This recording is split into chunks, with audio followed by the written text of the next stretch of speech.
Ça fait 20 ans que je suis en couple avec le même homme, alors le désir fluctuant, je connais, à tel point que je me suis demandé si j'étais normale ou si on s'aimait encore. Alors, est-ce que le sexe, c'est le ciment du couple? Et si on déconstruisait ce fameux mythe avec notre sexologue Céline? Comment retrouver le désir? Comment redonner un nouvel élan dans notre vie de couple après 5, 10 ou 20 ans? C'est ce qu'on va discuter ensemble. Être une femme, c'est terriblement compliqué. What doesn't kill you makes you stronger. Les hommes et les femmes devraient avoir les mêmes droits. Zéro filtre, un podcast qui t'invite à explorer des sujets dits tabous en toute simplicité. Le jour où les femmes diront la vérité, les journées n'auront pas la même saveur. What's wrong with being confident? Uh-huh. Dans chaque épisode, plongez dans des témoignages honnêtes, de la confiance en soi à la maternité. Tu as une vraie plateforme. Ce que tu dis a de l'importance. Je ne me suis jamais permis de souffler, ne serait-ce que 15 jours. Vivre libre, je ne veux plus tomber. Zéro filtre, présenté par Isaline Ackerman. Votre capacité à changer tout ce qui est démarre ici.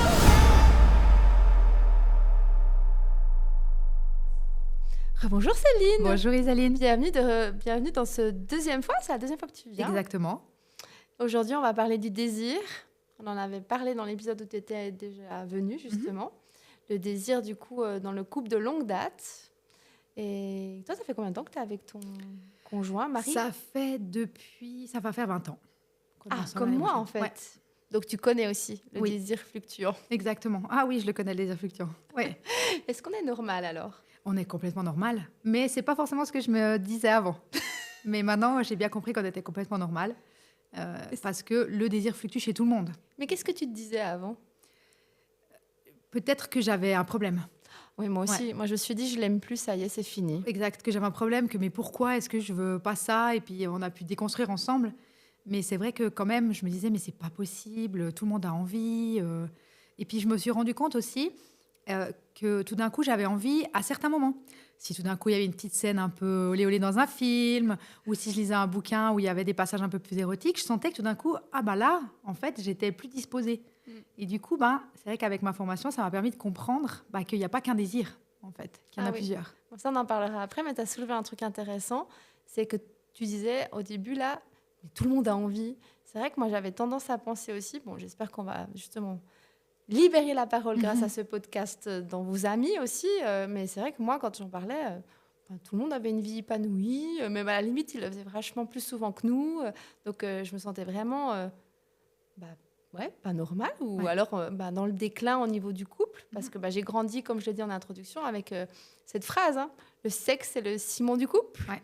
Donc, qu'est-ce qui fait que c'est encore tabou? Pourquoi on le parle pas? On est adulte, quoi. Ouais, déjà, je pense que la sexualité, c'est tabou de manière générale. Ça veut dire que les gens, ils te racontent ce qu'ils veulent. Ça veut dire que, peut-être entre filles, j'imagine, par rapport à moi, avec mes amis, on aura tendance à quand même plus facilement se dire « Ah ouais, c'est plus dur, j'ai moins envie ces temps, ou on l'a moins fait, etc. » Mais entre gars, il n'y a jamais un gars qui va dire « Ah non, mais moi, je fais l'amour une fois par mois et ça me va super bien. » Parce que le jugement de l'autre, il va prendre beaucoup de place. Oui, puis du coup, est-ce qu'il y a une notion de réussite? Je sais pas comment de dire. performance. De performance. Ouais, clairement, je pense qu'il y a c'est d'ailleurs une pression qui est très présente chez les hommes, qu'on minimise parfois un peu, pour laquelle ils peuvent beaucoup souffrir. Il y a cette pression de performance, d'avoir envie, de vouloir justement avoir tout le temps que le sexe est vraiment leur ciment dans le couple. Et ça, c'est une phrase que j'entends beaucoup, que je déteste, qui n'est pas vraie. Je le répète, qui n'est pas vraie. Et ce que je dis toujours, c'est que c'est pas le sexe qui est le ciment du couple, c'est la connexion émotionnelle et l'intimité, qui est une partie importante d'un couple. Mais il y a des couples qui auront une relation sexuelle une fois par mois, mais extraordinaire, et que ça ira très bien pour eux de vivre ça comme ça. Et d'autres couples qui feront peut-être l'amour une fois tous les 2 jours, mais c'est bof, quoi, c'est sympa. Et à l'inverse, il y aura des couples qui feront peut-être l'amour tous les jours et ça ira très bien pour eux, et d'autres qui auront peut-être même plus envie et qui vivront en fait cette connexion émotionnelle autrement que par la sexualité. Et ça, c'est aussi difficile. Il faut penser qu'il y a des gens qui se sentent pas normaux parce que justement, la norme, c'est plutôt d'avoir envie de faire l'amour de manière régulière. Et d'ailleurs, au cabinet, je l'entends souvent. Ouais, vous voyez, là, ça fait quand même 2 semaines. Là, ça fait quand même 3 semaines. Et des fois, je pense à moi et je me dis, ouais, ça rien du tout, quoi, 2 semaines. Ouais, alors, Mais en fait, c'est ça, c'est qu'en plus, pour sortir de ça, c'est pas facile, pour sortir de ce regard-là. Parce que qui a dit qu'il fallait faire l'amour tant de temps? C'est ma question. Ouais. C'est quoi, en fait, un rythme normal? Enfin, Ça va dépendre de chaque personne. Il n'y a pas de réponse juste à ça. C'est un rythme qui nous convient. Maintenant, c'est aussi pourquoi on a des relations sexuelles. C'est ça aussi. Ah, c'est une très bonne question. Ouais. Ouais. Pourquoi on a des Pourquoi? Il y a certaines personnes, peut-être que c'est pour le lien, pour créer un lien. D'autres, c'est pour partager un plaisir. D'autres, ça pourrait pour se sentir désiré, se sentir aimé. Du coup, ça peut être aussi une problématique à se poser la question après. Pourquoi j'ai besoin de ce sexe pour créer le lien d'attachement? Et puis d'autres, ça peut être pour la liberté, pour s'évader un peu du quotidien, comme un peu un grand bol d'air. Mais en même temps, ça va vraiment varier d'une personne à l'autre. Mais quand tout d'un coup, c'est pour une raison qui n'est pas sociétalement acceptable, ça va être difficile de pouvoir le verbaliser. Et puis, pour autant, en plus, que son partenaire ou sa partenaire soit à l'écoute de pourquoi on n'a pas l'envie. Mais est-ce que c'est, juste pour revenir sur pourquoi mon désir il s'en va, est-ce que c'est inévitable que ça s'estompe?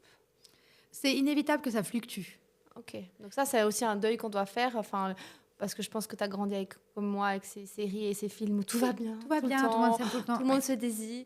On a notre cerveau qui a été, j'aime bien employer le mot matrixé. Oui, exactement. Du coup, il faut déconstruire et faire le deuil d'une relation qui est tout le temps plate. Ouais. Arrêtons de romantiser les relations. C'est ça. Ça fluctue, quoi. Ça fluctue. Ça peut fluctuer pour plein de raisons, mais ça peut être justement, comme on a pu en parler la dernière fois dans notre podcast par rapport au postpartum. Ça peut fluctuer parce qu'il y a peut-être une maladie. Ça peut fluctuer parce qu'on est stressé au travail. Ça peut fluctuer parce que les enfants vont pas bien. Il y a plein de raisons qui font que ça fluctue. Après, il y a c'est clair que statistiquement, il y a peut-être chez les hommes un désir qui est plus spontané. D'ailleurs, c'est souvent ce que j'entends aussi. Ah, mais on dirait que mon mari il a toujours envie, que lui, il est jamais perturbé. Et puis, parce que peut-être justement, la raison, qu'est-ce qu'il cherche dans le sexe, c'est tout d'un coup un moment, comme je disais, de liberté ou pour s'échapper un peu du quotidien. Et que du coup, ils ont trouvé une réponse là-dedans. Et après, on peut trouver cette réponse-là dans le sport aussi, par exemple. En termes de libération hormonale, je n'essaie pas de mettre à même niveau, mais en termes hormonal, de faire une activité sportive qui est très poussée, ça peut aussi libérer des endorphines, ça peut aussi libérer de la dopamine qui fait que je me sens bien après. D'ailleurs, généralement, si on fait une séance de sport assez poussée, on se sent très bien après. Après, justement, si c'est plutôt le lien que je cherche, c'est sûr que s'il n'y a pas ce lien, je vais me sentir peut-être délaissée, je vais me sentir peut-être un peu abandonnée. Ça peut réveiller d'autres blessures aussi chez soi. Et puis du coup, c'est important de communiquer. Pouvoir dire, je me sens abandonnée ou j'ai l'impression qu'on a quelque chose qui est coupé entre nous et puis de pouvoir construire ça. Mais du coup, est-ce que c'est la baisse de désir, est-ce que c'est vraiment un problème au sein du couple? Si c'est bien pris, si c'est bien discuté, je ne pense pas que c'est un problème.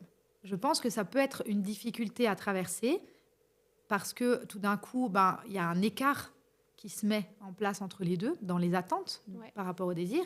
Mais si on peut discuter, si on peut recréer un lien, je pense que ça peut être quelque chose qui peut faire ressortir le couple plus grand par rapport au regard qu'ils ont sur la sexualité.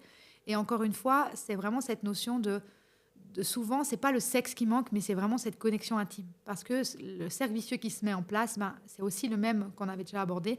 C'est vraiment j'essaye d'éviter au maximum si l'autre vient me proposer des choses. Là, le mécanisme, il se met en place pareil. Sauf qu'il n'y a plus d'enfants petits, mais il y a d'autres choses qu'on a pu tester qui fonctionnent bien. Mais moi, j'ai encore l'impression que justement, il n'y a que moi qui me pose ces questions-là dans mon couple et qui met le doigt sur le fait du rythme sexuel. Donc, c'est un peu comme si ça rajoutait de la charge mentale ça me rajoute de la charge mentale, en fait. Sauf ça, on pourrait la dénommer comme la charge mentale sexuelle. Comment on pourrait faire pour... comment tu l'expliques déjà? Pourquoi c'est que moi qui m'en occupe de cette réflexion? Tu as l'impression plutôt que c'est toi? Parce que comme c'est toi qui as le désir le plus bas, automatiquement, tu as l'impression, en tout cas, ce qu'on te fait comprendre, c'est que c'est toi qui as un problème. C'est-à-dire c'est toi qui as un problème à régler, puisque sociétalement, la norme, c'est qu'on ait envie souvent, et du coup, ton mari, il est dans la norme. Et toi, tu n'es pas dans la norme.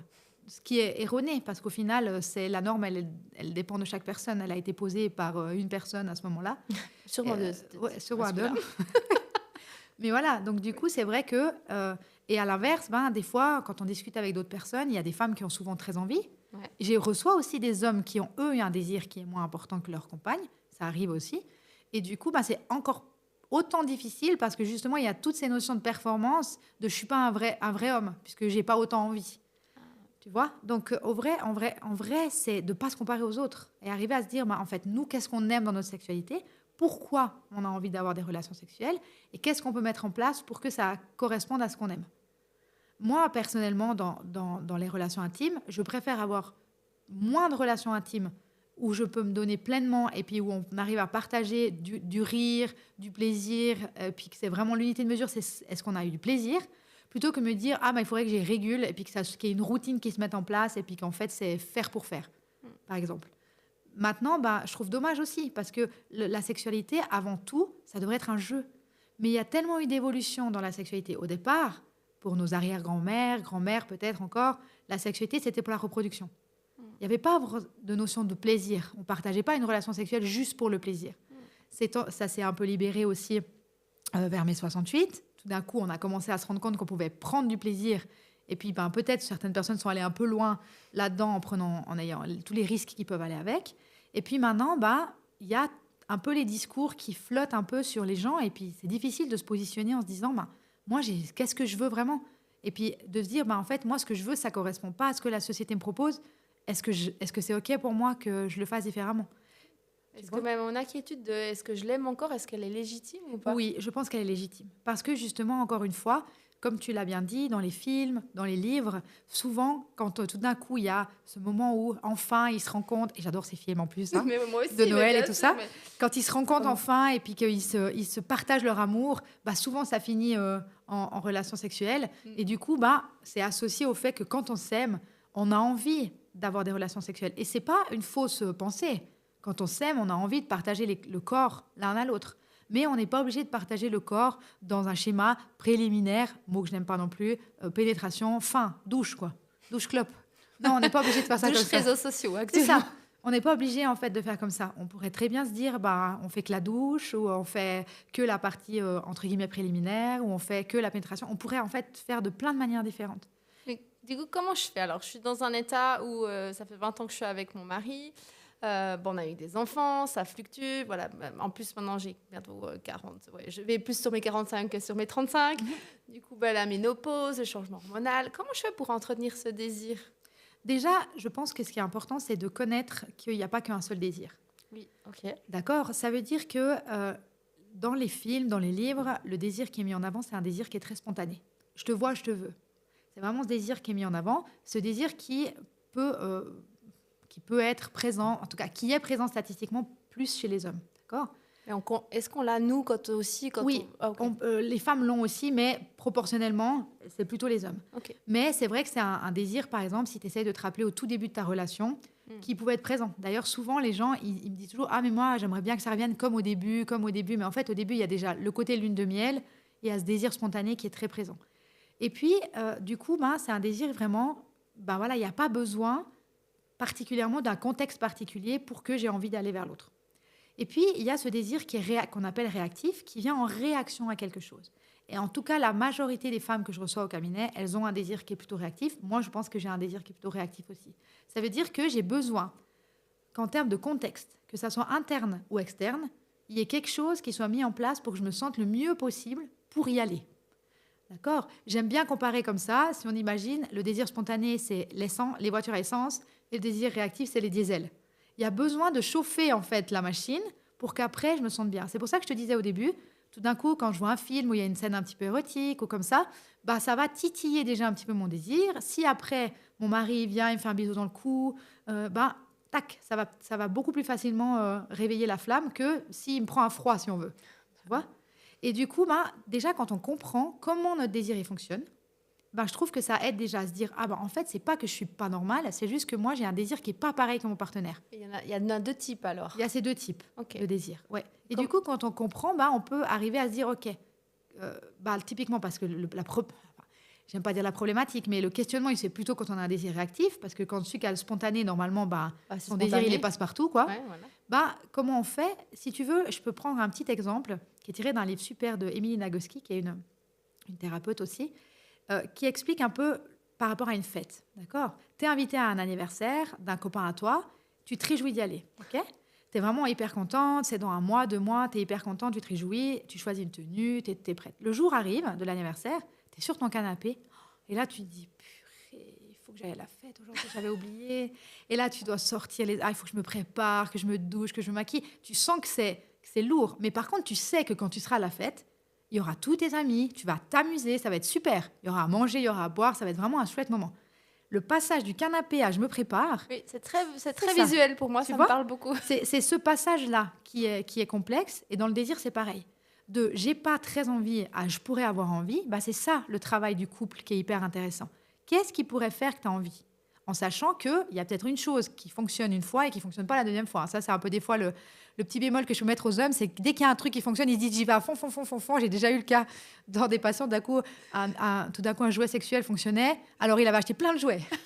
Mais ça, c'est pas forcément le cas. Ok. Mais du coup, c'est arriver en tant que... Bah là, tu peux le faire individuellement déjà. Se dire, OK, il y a des éléments qui peuvent accélérer mon envie d'avoir une relation sexuelle et il y a d'autres éléments qui vont freiner ça. D'accord? Et du coup, arriver déjà à mettre la main dessus, à se dire, OK, c'est quels éléments? Bah, typiquement, je te prends les hormones, par exemple. Parfois, le fait d'avoir ces règles, ça va te freiner et dans le cycle menstruel, et parfois, dans le cycle menstruel, ça va te donner plus envie. Il y aura des moments où tu as plus envie. Oui. Et d'arriver à pouvoir observer ça. Par exemple, peut-être que la charge mentale, c'est un frein qui est très important chez beaucoup de femmes. Et à l'inverse, peut-être que de passer du temps à jouer avec ton mari ou à faire des activités ou construire quelque chose ensemble, bah, ça va te donner plus envie. Et après, c'est dire, OK, sur quel point je peux avoir un impact pour faire élever ou diminuer les freins et augmenter les accélérateurs.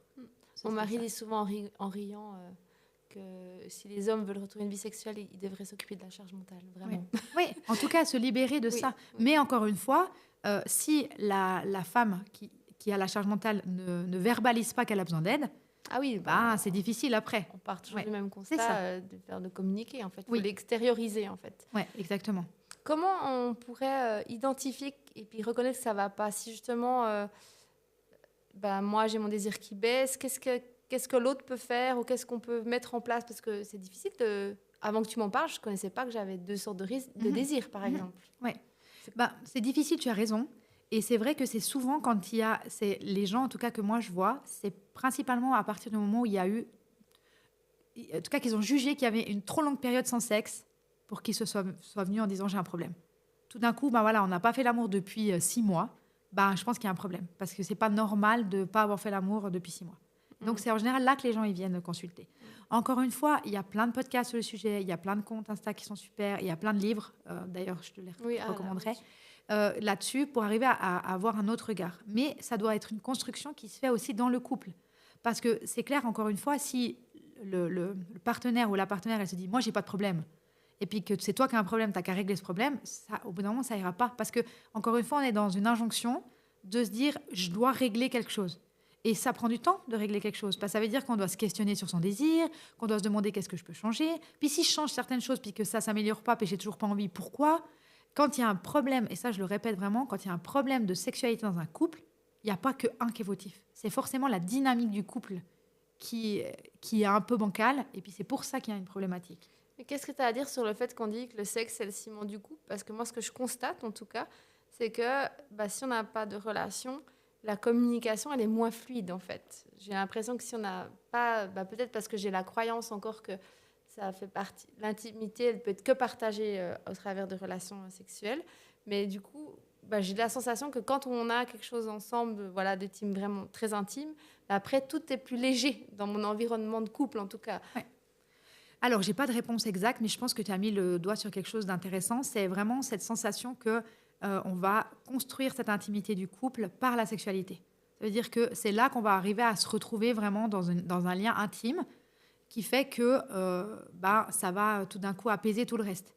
Mais ça veut dire qu'en réalité, là, je fais une hypothèse dans une situation qui pourrait être, c'est que la personne qui a le moins de désir, elle s'est dit « Ok, il faut que je mette quelque chose en place ». Et tout d'un coup, la personne qui a le plus de désir, si ce n'est pas mis en place, s'il n'y a pas une routine régulière de relations sexuelles, elle va avoir une frustration.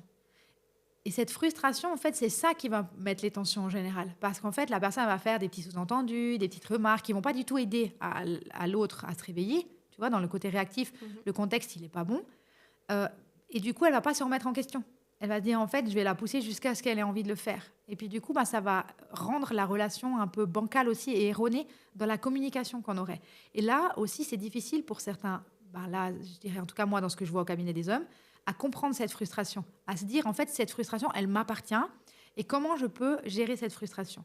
les émotions, c'est vraiment comme un tunnel. Ça veut dire qu'on va les traverser. Elles sont peut-être agréables, parfois désagréables, mais c'est comme ça. Et du coup, après, est-ce que la frustration, j'arrive à la libérer dans autre chose, comme par exemple du sport, ou bien est-ce que cette frustration, elle est plus profonde? Et puis du coup, quelle blessure ça touche? Est-ce que je me sens rejetée? Est-ce que je me sens abandonnée? Est-ce que je trouve que c'est injuste? Puis là, c'est à la personne de travailler aussi là-dessus. C'est pour ça que je disais qu'il n'y a pas qu'un des deux qui a... Non, Voilà. à chaque fois on revient dessus, mais c'est vrai que tu as raison, ça relève les blessures en fait, nos 5 blessures. Ouais. Et puis ça, c'est très important de aussi les identifier. Ouais. Et j'avais entendu et lu d'ailleurs qu'on se mettait en couple avec quelqu'un qui travaille une des blessures qu'on a Oui, les plus C'est importantes. vrai. Ouais. Donc en principe, voilà, c'est une parfaite clé pour travailler sur soi Exactement. quand on met le doigt Ouais. dessus. Et puis en même temps, tu vois, si tu veux, ce qui est facile avec la sexualité, c'est que c'est quelque chose de réel et de visible. Tu vois, quand on dit on a une mauvaise communication, c'est flou. On ne sait pas trop ce que c'est une mauvaise communication, une bonne communication. Oui, c'est Maintenant, vrai. quand tu dis j'ai pas de relation sexuelle, c'est quantifiable. tu Oui, vois. on peut mesurer C'est vraiment le rythme. Exact. Et du coup, c'est plus facile pour les gens de se dire, en fait, on n'a qu'à juste améliorer ça, se dire, voilà, on va le faire une fois chaque temps de temps, parce que on va pouvoir mesurer, et puis cette mesure, elle donne la qualité de notre relation de couple. En tout cas, de comment c'est cru dans la norme. Tu vois, d'où cette phrase de ciment du couple. Mais t'imagines la pression que ça met Oui, complètement. de se dire, en fait, c'est le ciment du couple. C'est terrible parce qu'au final, si on n'a pas ça, on part dans un Oui, vraiment. c'est dans- pour ça que moi j'ai commencé à penser que c'était fini en fait, Mhm. parce que il y a plus, donc en fait s'il y a plus de ciment, c'est que ça s'effrite. Ouais. Donc ciao. C'est ça, exactement. Ouais. Et comment on peut faire alors pour entretenir ou déconstruire ce mythe déjà, et puis ça c'est une autre question que tu répondras après, mais pour passer du canapé à la soirée, pour me mettre en action et m'habiller et me préparer. Alors déjà, hormis ce que je t'ai dit, les conseils par rapport à ces accélérateurs et ces freins, c'est peut-être se questionner aussi sur le contexte. Quel est le contexte qui est le plus favorable pour moi?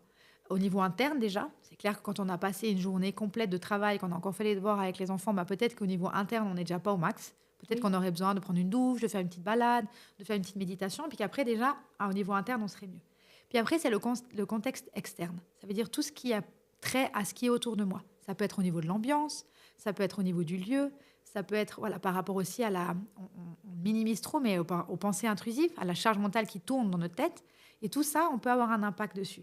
Là, les gens rigolent quand je dis ça, mais typiquement, pour les personnes qui ont des désirs réactifs, en termes de contexte, il suffirait, par exemple, que tu aies froid aux pieds. Ça peut te couper l'envie d'avoir une relation sexuelle, même si tu es déjà parti. Parce que tout d'un coup, ton cerveau, il est focalisé sur autre chose. Tu vois. Et là, l'ambiance, par exemple, c'est aussi l'approche. C'est clair que si ton conjoint il vient vers toi de manière très abrupte, mettre les mains aux fesses, quelque chose de très direct, peut-être que toi, ça te plaît. Puis à l'inverse, peut-être que d'autres personnes, ça va les bloquer. Ils auront besoin de quelque chose de plus sous-entendu. Un petit message dans la journée, des petits sous-entendus avec des petites photos, des choses comme ça, qui peut justement nourrir ton désir tout au long de la journée. Et puis après, ça peut être aussi au niveau, par exemple, de la chambre à coucher.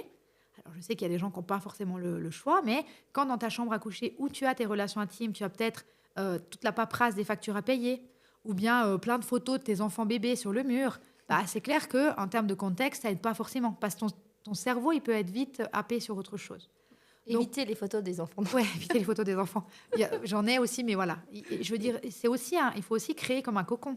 Et là, en général, ce que je conseille aux gens qui auraient tendance à avoir justement un peu ce cerveau qui part un peu dans tous les sens, c'est de se recentrer sur leurs sens. D'accord ? Moi, je travaille beaucoup avec ça au cabinet, sur les 5 sens. En général, je propose plutôt le sens du toucher parce que c'est celui qui est le plus facile à mettre en œuvre.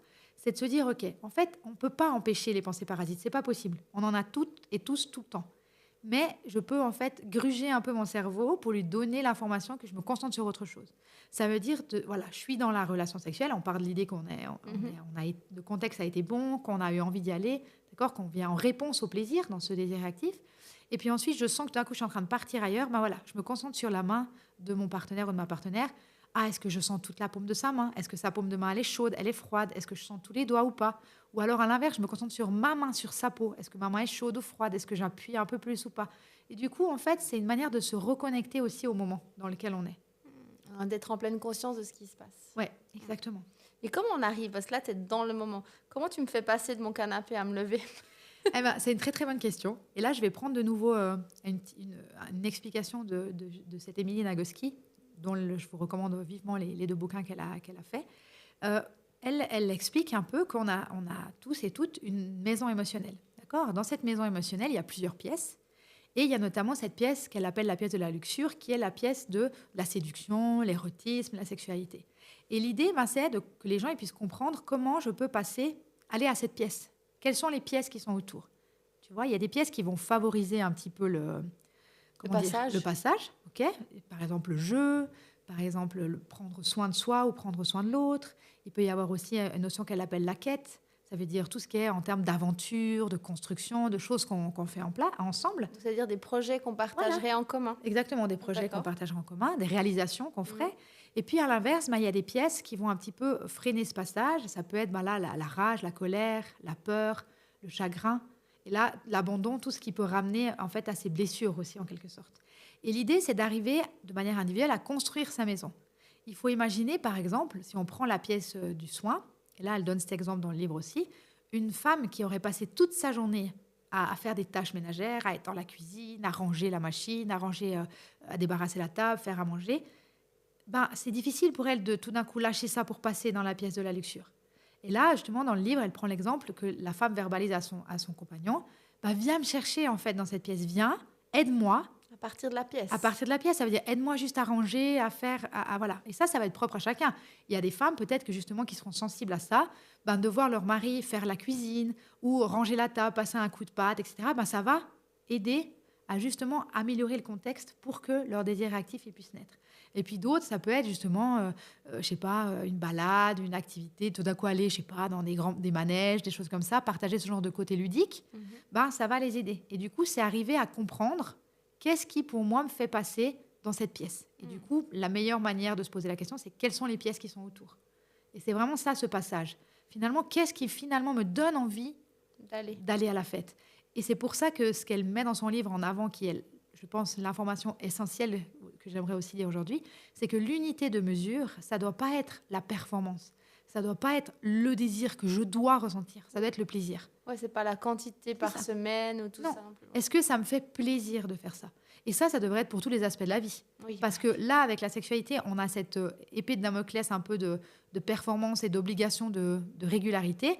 Mais quand on va manger au restaurant et puis que c'était pas bon, on retourne peut-être une deuxième fois en se disant il y a eu peut-être un couac avec le cuisinier, mais après, on va plus y aller. Oui, mais là, tu mets le doigt sur quelque chose d'important. C'est-à-dire qu'en tant que femme, on a le droit et presque le devoir d'avoir du plaisir à ce moment-là. C'est ça, exactement. Ouais. On doit aller chercher, chacun est responsable de son propre plaisir et de son désir.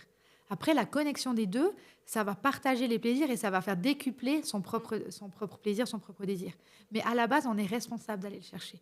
Et du coup, moi, ce que je travaille en consultation avec les femmes qui viennent, c'est déjà cette notion de connexion émotionnelle, d'expliquer que justement, déjà leur expliquer qu'il y a plusieurs sortes de désirs, que le désir, il se nourrit aussi.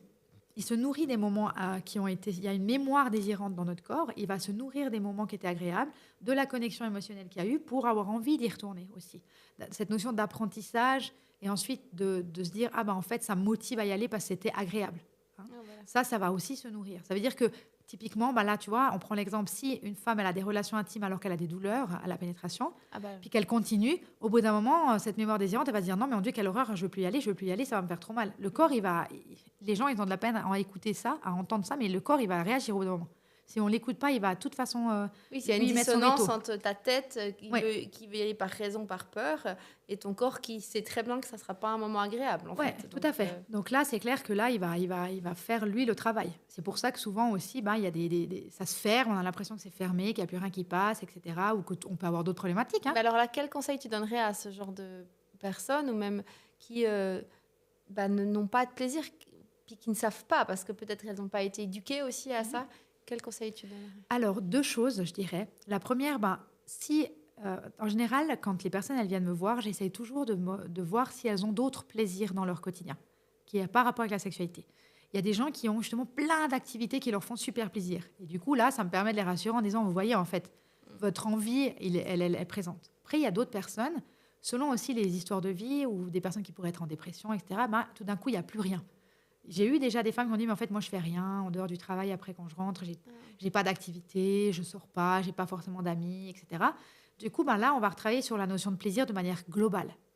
Puis pour les personnes qui ont déjà du plaisir, je vais les questionner sur qu'est-ce que vous aimez dans la relation sexuelle. Ça veut dire quel type de relation sexuelle j'ai envie d'avoir pour ressentir du plaisir. Et puis, voilà, ça peut être moi, en fait, ce que j'aime, j'aime pas la pénétration. J'aimerais bien des relations sans la pénétration. Ok, qu'est-ce qu'il y a d'autre ? Moi, à l'inverse, j'adore la pénétration. Quand il n'y a pas, j'aime pas. Ou alors, moi, je préfère, en fait, quand on se caresse ou quand il me fait des massages d'abord. D'ailleurs, ça, c'est quelque chose qui fonctionne beaucoup dans un désir réactif. Les petits massages avant, cette partie, j'aime pas préliminaire, parce que ça veut dire que c'est avant quelque chose d'important et tout est important, mais c'est plus facile pour expliquer. Toute cette partie-là, c'est souvent des choses qui sont bien. Maintenant, c'est de rentrer là-dedans. Comme tu dis, ça, c'est compliqué. C'est pour ça que là, c'est plutôt le contexte. Réfléchir au contexte, à ces pièces qui sont autour de cette pièce de la sexualité. Et puis, comment, en fait, je peux aussi, et encore une fois, je le répète, pourquoi c'est important de venir en couple ? Parce que quand la personne elle a le moins de désir, c'est au mari ou à la partenaire féminine de mener la danse. Ouais. Ça veut dire, viens me chercher, en fait. Viens me chercher pour m'amener où tu as envie de m'amener. Donc, en fait, ça veut dire que ça se joue à deux et qu'on doit déconstruire un peu tout ce qu'on a appris. Ça veut dire que puis redéfinir, parce qu'avec les années qui passent, on ne peut pas dire j'aimerais que ça revienne comme avant. Non, c'est ça. Ça ne sera pas comme avant, de toute manière. Donc, comme tu l'as dit, il y a une part d'éducation à la sexualité aussi. Oui. Et quand c'est qu'on vient de voir, donc, à quel moment on doit se dire allez, je vais aller voir Céline, parce que là, c'est trop tendu, on n'y arrivera pas. Alors, moi, je dirais qu'il n'y a pas de moment précis pour parler de sa sexualité, pour se questionner sur sa sexualité. Il y a des gens, par exemple, je sais, qui font des suivis régulièrement, même s'ils n'ont pas de problème, pour pouvoir, on en est où, qu'est-ce qu'on fait, est-ce que ça nous convient, que ce soit avec un thérapeute de couple, avec un sexologue, pour justement se maintenir un peu, chaque 3 mois, deux fois par année, de faire comme ça. Après, c'est génial, parce qu'en fait, finalement, on est les deux en train de se remettre en question. Il y en a qui arrivent très bien à le faire seuls, il y en a qui viennent quand même en consultation. Ensuite, les gens qui viennent chez moi, c'est parce que c'est déjà presque trop tard, en quelque sorte. C'est déjà le sujet de tension principale dans le couple parce qu'il n'y a pas de sexualité. Et mon mari m'a dit que potentiellement il voulait aller voir ailleurs. Mon mari m'a dit qu'il ne pourrait pas rester comme ça. Alors là, je suis désolée de prendre cet exemple, mais c'est ce que j'entends. Mon mari m'a dit qu'il ne pourrait pas tenir comme ça, que ça pourrait être un motif de séparation. Donc, en fait, elles viennent... Dur, ça, hein. C'est dur parce qu'en fait, elles viennent pour elles. Et ça, c'est quelque chose que moi, je questionne beaucoup au départ. Parce que si elle vient que pour que son mari y reste, ça ne va pas fonctionner non plus. Il faut que l'intention qu'elle mette dans le travail, il soit aussi pour elle de base. Mais du coup, la pression déjà, de venir en se disant, je viens parce qu'on m'a donné un ultimatum, on m'a menacé, tu vois. Et donc, des fois aussi, les gens, ils ont tendance à attendre. Je me dis que si tout d'un coup, même dans le postpartum, tu te rends compte qu'en fait, ton désir, il n'est pas la même chose qu'avant, qu'il a fluctué, qu'il a changé, viens, on discute une ou deux fois, je te conseille des livres, je te conseille des podcasts, puis comme ça, tu peux te questionner là-dessus, partager aussi avec ton partenaire, et puis se questionner sur sa sexualité, c'est hyper important. Oui, puis d'avoir quelqu'un externe qui ne nous connaît pas, ça a la chance de pouvoir mettre d'avoir moins de tabous et de se sentir libre de parler de tout. Et puis normal, je suis sûre que je le fais pas, mais d'avoir des phrases toutes faites. Oui. De genre, mais si, t'as qu'à te forcer un peu, ça va aller. C'est horrible cette phrase. Oui, mais voilà, ça, c'est quelque chose que je dirais jamais. Oui. Donc, du coup, de pouvoir aussi légitimer le fait que, en fait, je comprends que vous n'ayez pas envie. Votre enfant, il a peut-être 12 ans, mais en fait, il a des difficultés à l'école. Vous avez une deuxième fille qui est TDAH, et puis vous n'arrivez pas à gérer. Vous avez des activités extrascolaires, plus vous travaillez à 60%. Oui, en fait, je comprends clairement que vous n'avez pas envie, que c'est en tout cas pas votre priorité. Oui. Maintenant, des fois, il y a des gens qui vivent ça mal aussi parce que ça leur manque. Et c'est pour ça que moi, je pars toujours par cette connexion émotionnelle d'abord. Se retrouver, en fait, dans le toucher. Oui. Et puis, pas minimiser les petits moments aussi. Je pense que c'est très important. Et je pense que c'est ça que moi, il me manquait. C'était ça, c'est cette connexion émotionnelle que tu ne sais plus comment mettre en place parce que tu es dans les reproches, dans la tension. Et que du coup, il faut avoir ce moment où, pam, tu switches un petit coup, en fait. Exactement. Qu'est-ce que tu aimerais qu'elles retiennent, nos auditrices, mais bon, peut-être nos auditeurs aussi. Ce serait vraiment de pouvoir ralentir un peu, de ne pas hésiter à prendre le temps. Je sais que ce côté planification peut parfois faire peur, parce qu'on a tendance à dire « Ah, mais c'est pas très spontané, on devrait avoir envie », ça j'entends souvent aussi, on devrait avoir envie de faire l'amour comme ça, se surprendre, etc. Et là, je leur dis toujours, mais au début de votre relation, quand vous n'habitiez pas ensemble, il n'y avait aucune surprise, il n'y avait pas de spontanéité. On savait qu'on avait rendez-vous à tel endroit. Et puis du coup, là, tu vois l'importance du contexte. En général, on se prépare, on veut se faire belle, on veut choisir une tenue qui soit un peu aguicheuse, mais pas trop, que ça soit qu'on lui plaise, etc. Donc du coup, il y a toute cette préparation qu'on a mis de côté après dans la routine du couple, parce qu'on habite ensemble, donc de toute façon, on se voit en pyjama, pas habillé, etc., dans toutes les tenues. Et du coup, de ne pas hésiter justement à planifier pour se surprendre. Oui, mais tu as raison de relever ça. C'est vrai qu'au début, on pense que c'était magique, mais ça ne l'était pas Non, en fait. En fait, c'était justement ce côté planification pour se surprendre. Ah, ben, je me demande où il va m'amener. Est-ce qu'on va... Ah, quel film on va aller voir au ciné. Ah, peut-être qu'on va se balader après, puis on va se tenir la main. Et puis, justement, de se surprendre et de ne pas minimiser ces petits moments. Ok. Il n'y a pas besoin, pour créer cette connexion émotionnelle, il n'y a pas besoin de passer uniquement par le côté sexuel. Déjà, les portes d'entrée de l'intimité, elles sont larges, entre l'érotisme, le côté sensuel. Et il y a aussi tout le reste, faire une petite balade ensemble. Bah, ça, c'est aussi quelque chose, des fois, j'entends.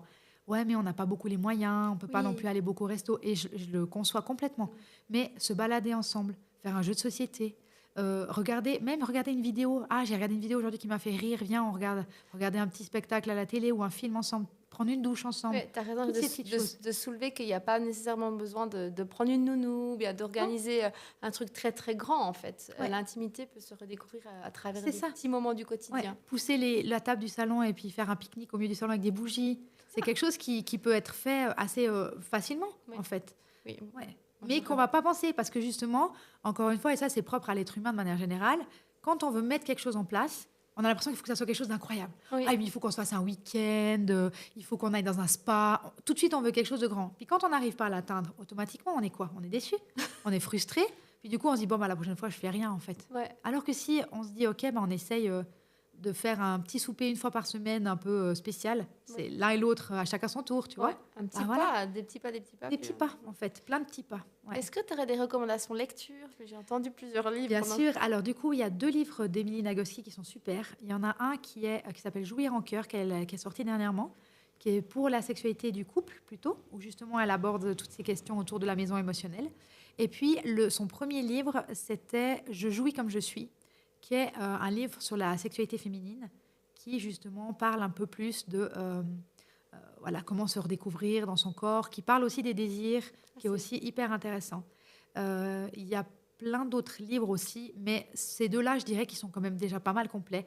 Après, il y a aussi, elle s'appelle Isabelle Filosa, qui est la fille de... Non, c'est pas Non. vrai. Non, Isabelle, je pense que tu parles. C'est de sa ce- fille alors. Je Ouais, pense à sa fille, pardon. Pas de souci. Donc sa fille, Oui. j'ai plus son nom en tête, Pas de souci. mais elle est vraiment super aussi. Elle a aussi fait des livres sur l'intimité érotique, l'intimité émotionnelle, l'intelligence émotionnelle, qui sont super. Et puis il y a aussi une autre thérapeute qui s'appelle Esther Perel, qui est aussi une thérapeute assez connue pour le coup, pour la sexualité, qui a aussi fait des bouquins sur l'intelligence, l'intimité émotionnelle, qui est vraiment super. Ok, merci beaucoup pour toutes ces... Bon, on les mettra en description. Et qu'est-ce que tu dirais à ton toi? Et bon, je pense que tu as dû passer par là aussi, vu que Oui. tu as dit que grâce à ta formation, tu avais compris. Ouais. Qu'est-ce que tu te dirais si tu avais ton toi en face je sais pas, il y avait combien de temps? Ça fait combien... Ouais, je dirais Il y a que... 10 ans, Ouais. 5 ans? Ouais. Je dirais sincèrement peut-être que va chercher les infos. Enfin, renseigne-toi, questionne-toi.